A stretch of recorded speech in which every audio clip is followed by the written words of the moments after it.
to Log Infinite Lecture 1 Chapter 8. So ampere circuital law में जो suggestions किए गए थे वो अगर हम फर्स्ट देखें तो फेराडे ने सजेस्ट किया था कि जो चेंजिंग मैग्नेटिक फील्ड है उससे इलेक्ट्रिक फील्ड प्रोड्यूस होता है।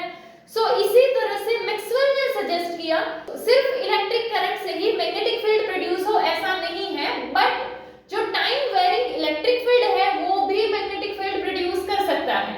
सो फेराडे ने क्या बोला था, जो चेंजिंग मैग्नेटिक फील्ड है वो इलेक्ट्रिक फील्ड प्रोड्यूस करेगा।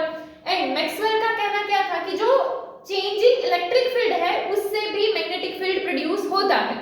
इसे प्रूव करने के लिए मैक्सवेल ने कैपेसिटर को वेरिंग इलेक्ट्रिक फील्ड के साथ कनेक्ट किया एंड एम्पियर सर्किटल लॉ का यूज किया कैपेसिटर के आउटसाइड में मैग्नेटिक फील्ड प्रोड्यूस करने के लिए।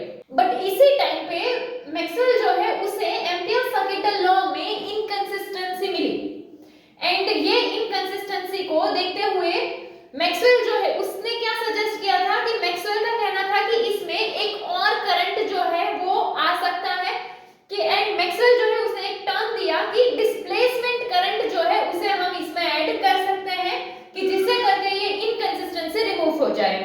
एंड देन मैक्सवेल जो है उसने इक्वेशंस दिए, इलेक्ट्रिक एंड मैग्नेटिक फील्ड जो है उसके लिए इक्वेशंस दिए एंड इसे हम बोलते हैं मैक्सवेल्स इक्वेशंस। तो ये मैक्सवेल के जो इक्वेशंस थे उसका एक इंपॉर्टेंट आउटकम ये था कि हमें इलेक्ट्रोमैग्नेटिक वेव्स का पता चला कि इलेक्ट्रोमैग्नेटिक वेव्स यानी कि जिसमें इलेक्ट्रिक एंड मैग्नेटिक फील्ड दोनों कंबाइन में हो। Time varying electric and magnetic field की वजह से इलेक्ट्रोमैग्नेटिक वेव्स मिलती है एंड इसका जो स्पीड है वो लाइट वेव की स्पीड से इक्वल है। सो लाइट वेव का स्पीड अगर हम देखें तो वो क्या है 3 × 10⁸ मीटर पर सेकंड। सो इस तरह से इलेक्ट्रिक एंड मैग्नेटिक फील्ड जो है उसका रिलेशन हमें मिला। 1885 में हर्ट्ज ने इलेक्ट्रोमैग्नेटिक वेव्स को प्रोड्यूस किया लेबोरेटरी में। देन इस टेक्नोलॉजी का यूज हुआ एंड कम्युनिकेशन के फील्ड में रिवॉल्यूशन आया। देन इलेक्ट्रोमैग्नेटिक वेव्स का स्पेक्ट्रम गामा रेज से रेडियो वेव्स तक डिस्क्राइब किया गया एंड जो गामा रेज है उसकी वेवलेंथ का 10⁻⁻12 मीटर है एंड जो रेडियो वेव्स है उसकी वेवलेंथ 10⁻6 मीटर है।